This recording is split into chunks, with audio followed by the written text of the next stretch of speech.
Think for a moment about the sheer power held in the words we don't say.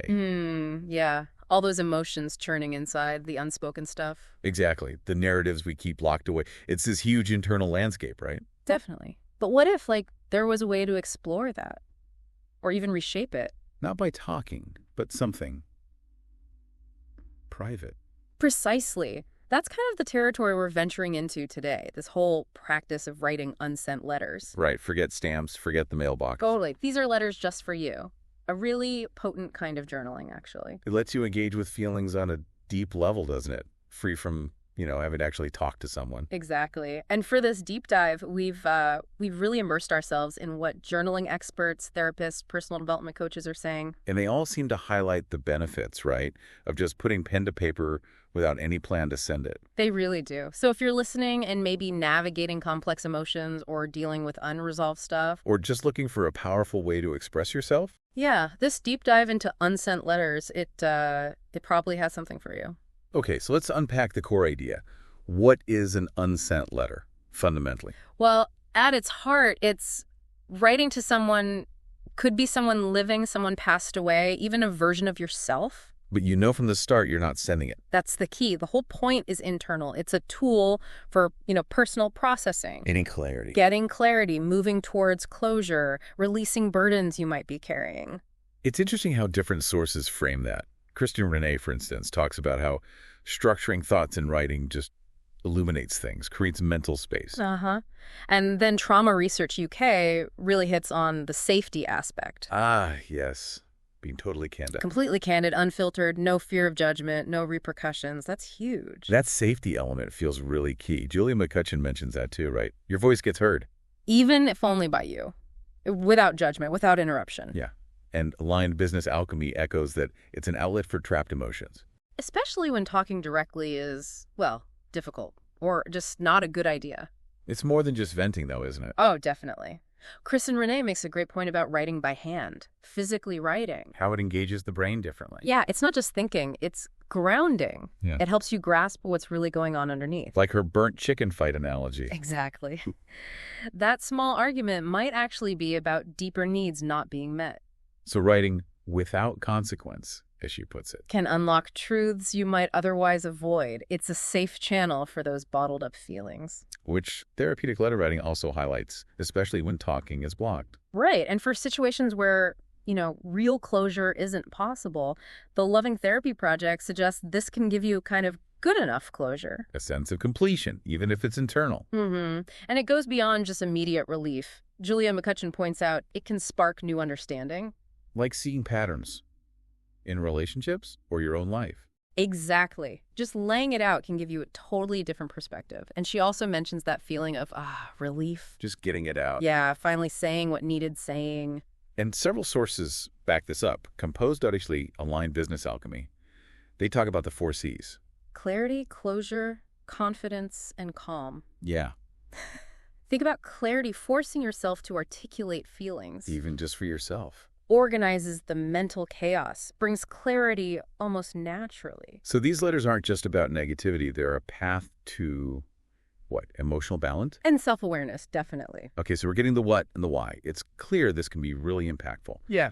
Now let's dig into the emotional and psychological side more, the benefits. Yeah, absolutely. The therapeutic side is pretty well documented. The Loving Therapy Project, for example, really emphasizes that safe, unfiltered expression. And Trauma Research UK talks about making emotions tangible. Exactly. Externalizing them makes them feel more real, more manageable, less swirly and overwhelming inside your head. It sounds like a process of self-discovery, too. Oh, for sure.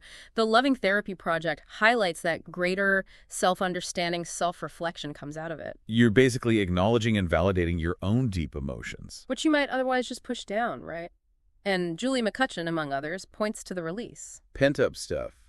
Anger, hurt. Frustration, grief, all of it. You give voice to these really tough emotions without worrying about someone else's reaction. And the Loving Therapy Project had that idea about looking back later. Yeah, like an emotional timeline. Seeing your own growth, how your feelings evolved over time by looking at old, unsent letters. That's powerful. And Trauma Research UK mentioned empowerment, reclaiming your story. Right, feeling agency where you might have felt powerless. And Julia McCutcheon even links this to, like, actual physical and psychological well-being. Referencing Dr. Pennebaker's work. Exactly. His research showed writing about stressful stuff, even briefly, can lead to measurable health improvements. A real mind-body connection there. Interesting. And there were some discussions around Julia McCutcheon's work, too, about not rereading immediately. Yeah, Jeanine Hanneman warned about reabsorbing the negative energy. Julia herself suggested things like, burning or burying the letter. Symbolic release.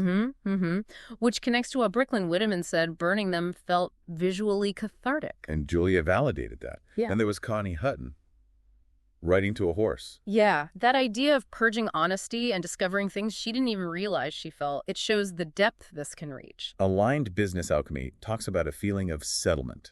Yeah, like freedom from needing someone else to validate you or give you closure.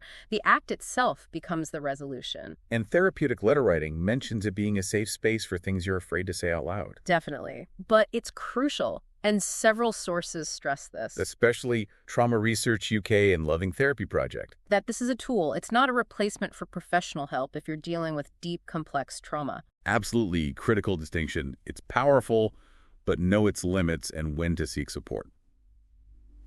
Okay, so let's shift gears. What kinds of unsent letters are we talking about? It's not just one thing, is it?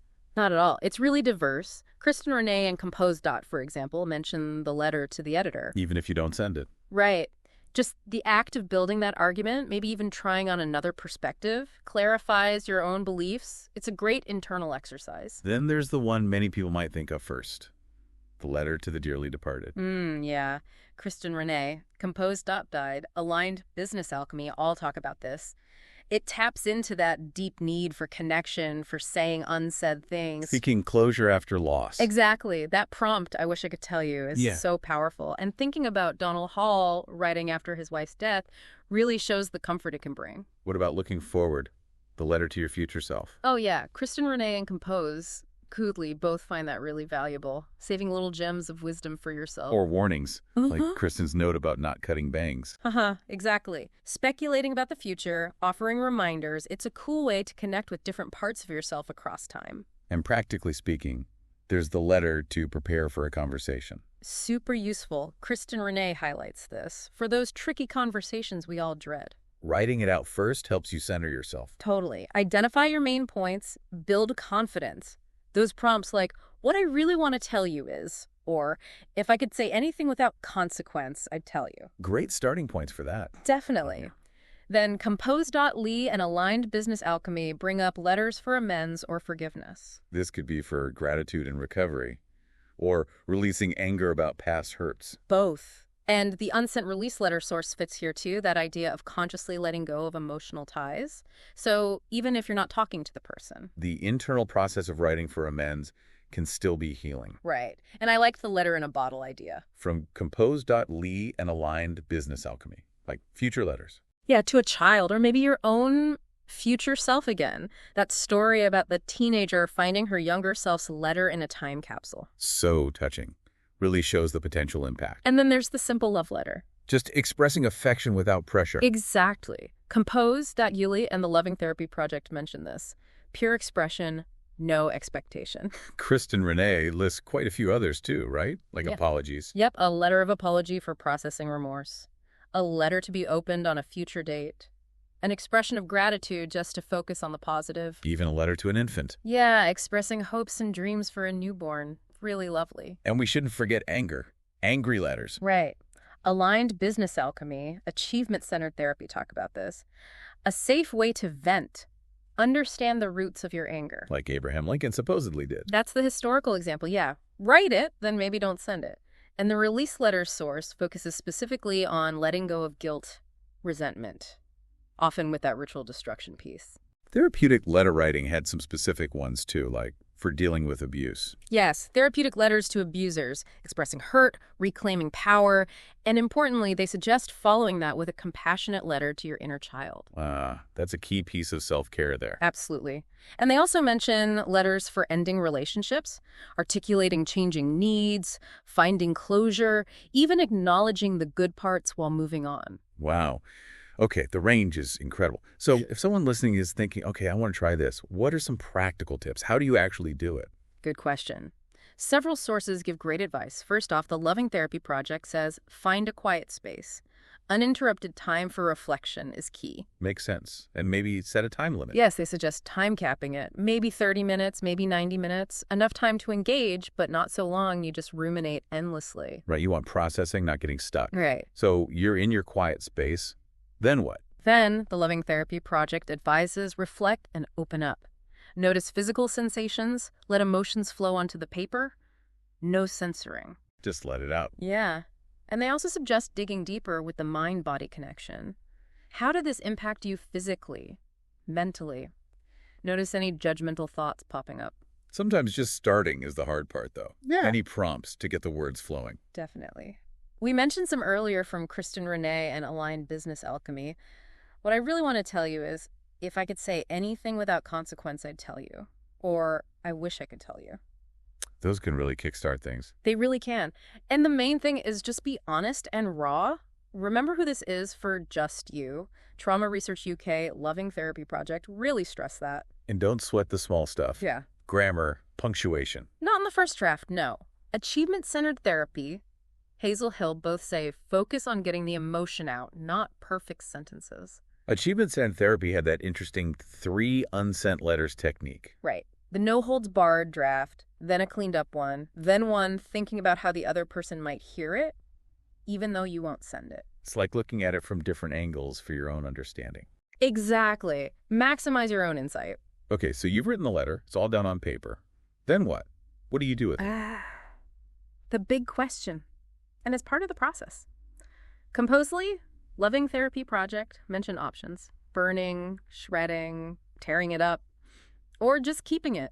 The action itself is symbolic. Very much so. Trauma Research UK and others talk about these rituals for letting go.